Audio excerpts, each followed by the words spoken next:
Poison girl thriller action story episode 5 काला अतीत। उस 35 वर्षीय पुरुष ने अपने से 1 वर्ष बड़ी स्त्री के तन से उसके वस्त्र ही नहीं, उसका आत्मसम्मान भी नोच डाला था। दिव्या अब इस पीड़ा की अभ्यस्त हो चुकी थी। पति की मृत्यु के 2 महीने बाद से उसका देवर आशीष उसके जीवन को एक ऐसे अंधेरे में धकेल चुका था जहां हर रात एक यातना थी और हर सुबह एक हार। लेकिन आज ये पीड़ा एक नए और भयावह स्वरूप में सामने आने वाली थी। उसका 7 वर्षीय पुत्र कमरे के बाहर खड़ा था। शायद शोरगुल सुनकर वो मां के कमरे की ओर चला आया था, पर जो दृश्य उसने देखा उसने उसके बचपन को वहीं समाप्त कर दिया। वो चुपचाप अपनी सांस रोके सहमा हुआ सा दरवाजे की ओट में खड़ा था। दिव्या ने कमरे में लगे आईने में अपने बेटे की छवि देख ली थी। रुको आशीष, पहले दरवाजा बंद कर लो, उसने कांपती आवाज में कहा। आशीष ने दरवाजे की ओर देखा और कोने में छुपे उस मासूम को देख क्रूरता से मुस्कुराया। उसे देखने दो, उसे भी नैन सुख लेने दो। आशीष, दिव्या चीख उठी, पर उसकी आवाज पूरी नहीं निकली थी कि उससे पहले ही एक तेज चांटा उसके चेहरे पर पड़ा और वो बिस्तर पर जा गिरी। बेटे की आंखों में भय की एक नई गहराई उतर आई। 1 साल पहले सिर्फ चूमने की कोशिश पर तूने मुझे चाटा मारा था। तू अब उसी चाटे की सजा भुगत रही है। दिव्या की आंखों में आंसू थे, दर्द और अपमान से भीगे हुए। मैं तेरी भाभी हूं। जब मेरा पति जिंदा था, उसकी बात अधूरी रह गई। हाँ मूर्ख औरत, अगर तब तो मुझे थोड़ा सुख लेने देती तो आज ये नौबत नहीं आती।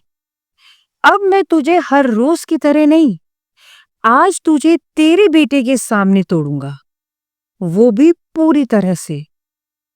आशीष ने बेल्ट खोली, एक और चाटा और फिर चुप्पी। पलट, वो गरजा। दिव्या ने कांपती नजरों से अपने पुत्र को देखा और फिर जैसे आत्मा ने शरीर को त्याग दिया हो, वो धीरे धीरे झुक गई। ये अपमान अब उसके लिए नया नहीं था, पर अपने पुत्र के सामने ये एक घाव था जो शायद कभी नहीं भरने वाला था। आशीष बेखबर था। उसकी हवस अब किसी और स्तर पर पहुंच चुकी थी। आशीष ने पूरी क्रूरता के साथ दिव्या का मान मर्दन प्रारंभ किया। उसे दिव्या को आज ना सिर्फ बेइज्जत करना था, अपितु उसे इतना ज्यादा प्रताड़ित करना था कि वो अपने जीवन को एक अभिशाप माने। आशीष ने एक नजर कोने में झांका और वो 7 वर्षीय बालक अभी भी चुपचाप वहीं खड़ा था। वो शायद इस कृत्य को देख पूरी तरह से घबरा गया था। आशीष के लिए ये एक बहुत ही सुखद मंजर था। उसने न सिर्फ दिव्या के शरीर का आनंद लिया, परंतु आज उसने दिव्या की आत्मा तक को अपना गुलाम बना लिया था। कुछ देर ये सुख भोगने के बाद आशीष ने दिव्या को देखा। उसका निर्वस्त्र बदन और उसका उतरा हुआ चेहरा उसे बहुत सुकून दे रहा था।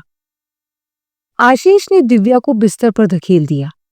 उसका शरीर अब हिंसा और पाशविकता का उपकरण बन चुका था। उसके लिए दिव्या अब एक वस्तु थी, इंसान नहीं। लेकिन वे दोनों भूल चुके थे कि वहां एक और प्राणी मौजूद था, वो 7 वर्षीय लड़का। आशीष दिव्या के जिस्म का शोषण करने में पूरी तरह से व्यस्त था। वो दिव्या के शरीर में अपने आप को पूरी तरह से समाहित कर चुका था। उसे दिव्या का वो कोमल बदन आनंद की अनुभूति दे रहा था। वो इस कृत्य में भूल गया था कि क्या वो 7 वर्षीय बच्चा अभी भी वही है या चला गया। दिव्या भी अपनी आंखें बंद कर इस रात के गुजरने का इंतजार कर रही थी। उसे आशीष ने जकड़ रखा था और वो उसका मान मर्दन कर रहा था। आशीष को ये बात और भी आनंदित कर रही थी कि दिव्या के इस निर्वस्त्र शरीर का उपभोग करते हुए उसे उसका बेटा भी देख रहा था। परंतु यही थी आशीष की सबसे बड़ी भूल, घातक भूल। वो समझ बैठा था कि वो 7 साल का बच्चा डर के मारे या तो कमरे से भाग चुका होगा या फिर किसी कोने में सिसकता हुआ छिपा बैठा होगा। उसे क्या पता था कि वो बच्चा नहीं था, मौत थी, जो अब उसके बिल्कुल करीब थी। वो बालक अपनी मां का चीरहरण चुपचाप देख जरूर रहा था, पर उसकी आंखों में आंसू नहीं थे। वहां थी सिर्फ राख के नीचे सुलगती आग। वो किसी मासूम की तरह नहीं, बल्कि एक शिकारी की तरह सांसें थामे वक्त की धड़कन गिनता रहा और सटीक मौके का इंतजार करता रहा। जब आशीष पूरी तरह हवस में डूब चुका था, जब उसका सारा ध्यान सिर्फ अपने पार्श्विक सुख पर टिका था, जब मां भी दर्द और शर्म के समंदर में डूबी हुई थी, तभी वो बच्चा चला, बिल्कुल खामोश, बिल्कुल स्थिर, छोटे मगर सदे हुए कदमों से, सांस रोके हुए। वो आशीष के ठीक पीछे पहुंच चुका था और आशीष को ये आभास तक नहीं हुआ कि उसकी मौत अब उसकी छाया बन चुकी थी। आशीष वो नर पिशाच जो दिव्या के शरीर पर अपनी हवस की आग बुझाने में मग्न था। आंखें बंद, सांसें टूटती हुई और दिमाग सिर्फ पार्श्विक सुख की लहरों में डूबा हुआ था। दिव्या जो निष्प्राण सी पड़ी थी, अचानक उसकी पलकों में एक कंपन हुआ। एक क्षण, मात्र एक पल के लिए उसने आंखें खोली और उसी पल कमरे की अंधेरी छाया से एक बिजली सी चमकी। उसके बेटे के हाथ में थमा था एक चमचमाता धारदार खंजर और वो बिना किसी हिचक के पूरे जोर से आशीष की पीठ की ओर बढ़ा और एक तेज झटके से वो खंजर उसकी पीठ में घोंप चुका था। खचाक! दांतों की चीख मां के आंसू से भी तीखी, मांस में उतरती हुई। आशीष की एक रौद्र चीख कमरे में गूंजी। आह! उसका शरीर हवा में उछला और अपनी पीठ को पकड़ते हुए वो नीचे जमीन पर गिरा। वो समझ ही नहीं पाया कि ये क्या हुआ। उसकी आंखें दहशत से चौड़ी हो गई थी और उसका हाथ पीठ पर था, जहां से खून की गर्म धार फूट रही थी। वो पल किसी युद्धघोष जैसा था। एक मासूम बच्चे ने अपनी मां के शरीर से उतारी गई इज्जत का प्रथम प्रतिशोध ले लिया था। आशीष को समझ पाता कि उससे पहले दूसरा वार उसकी पसलियों पर हो गया था, तीसरा और गहरा, जिसने उसकी अंतड़ियां तक निकाल दी थी। आशीष कुछ समझ पाता उससे पहले वो छोटा बच्चा राक्षस बन चुका था। हर वार उसकी मासूमियत को मिटा रहा था। आखिरकार आशीष निशब्द हो गया। दिव्या अभी भी स्तब्ध थी। उसका पुत्र उसके सामने खड़ा था। आंखों में ना आंसू थे और ना ही कोई पश्चाताप। उसने नीचे पड़ा गाउन उठाया और मां की ओर बढ़ाया। मां, मैं पिछले 1 महीने से देख रहा था। ये तुम्हें रोज दुख देता था, उसने दृढ़ आवाज में कहा। मैंने तभी तय कर लिया था कि ये पापी अब और नहीं बचेगा। दिव्या ने गाउन पहना और उसे गले से लगा लिया। वो नहीं जानती थी कि उसका पुत्र पहले भी ये सब देख चुका था। उसने चाकू अपने हाथ में लिया और आशीष के मृत शरीर पर एक के बाद एक वार करती गई, जैसे कोई पुराना हिसाब चुका रही हो। अब ये अपराध उसके नाम लिखा जाएगा ताकि उसका पुत्र निर्दोष रह सके। कुछ देर बाद उसने पुलिस को फोन किया। यहाँ एक हत्या हुई है, मैं दिव्या बोल रही हूं। उसकी आवाज में स्थिरता थी।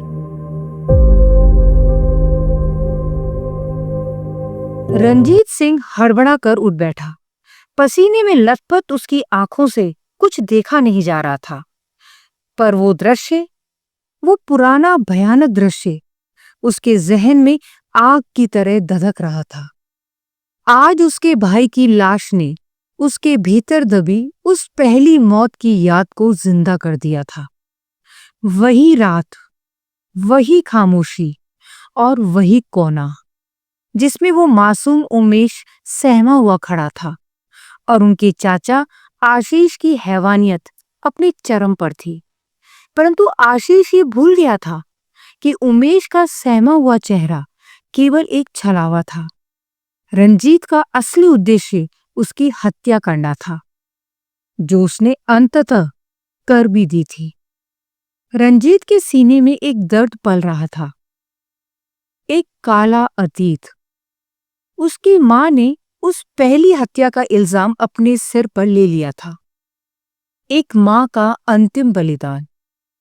लेकिन सच्चाई ये थी कि उस दिन रंजीत ने पहली बार खून किया था और उसी दिन से रंजीत और उमेश ने साथ जीने और साथ मरने की कसम खाई थी।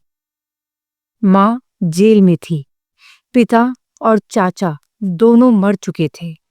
उनका फैमिली बिजनेस चौपट हो गया था। आखिरकार वो दोनों भाई धीरे धीरे जुल्म की दुनिया में चले गए और कब वो दहशत के सौदागर बन गए उन्हें खुद भी मालूम नहीं पड़ा। उन्होंने एक साम्राज्य खड़ा किया था, दहशत का साम्राज्य।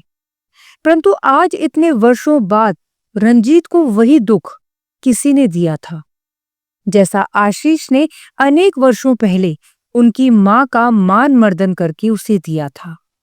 क्योंकि आज रंजीत से उसका जान से प्यारा भाई छीन लिया गया था, और जिसने छीना था वो थी एक औरत, पर कोई साधारण स्त्री नहीं, एक जहरीली नागिन। वो लड़की जिसने विष की तरह उमेश की नसों में उतरकर उसे मौत के आगोश में पहुंचा दिया था। रंजीत के लिए ये केवल एक हत्या नहीं थी, ये उसका अपमान था, उसकी आत्मा का अपमान। उसके अंदर लावा फूट पड़ा। तू समझती है तेरा जहर तुझे मेरी क्रूरता से बचा लेगा? रंजीत की आंखों में अंगारे जल रहे थे। तू नहीं जानती, मैंने अपने हाथों से मौत को जन्म दिया है। तू तो बस एक किरदार है, मेरी कहानी की एक अधूरी चीख। रंजीत का चेहरा अब इंसानी नहीं रह गया था, वो एक दैत्य था जिसे उसके अतीत ने गढ़ा था। उसके होंठ कांप रहे थे, जबड़े भींचे हुए थे और आंखें, वो आंखें अब नफरत की आग में तपकर लहू मांग रही थी। तू हर सांस के लिए तरसेगी, हर पल की यातना तुझे याद दिलाएगी कि तूने किसे छेड़ा है। रंजीत दीवार पर मुट्ठी मारते हुए चीखा। उस रात की हवा भी ठिठक गई थी। कमरे में मौजूद सन्नाटा अब तूफान से पहले की निस्तब्धता बन चुका था।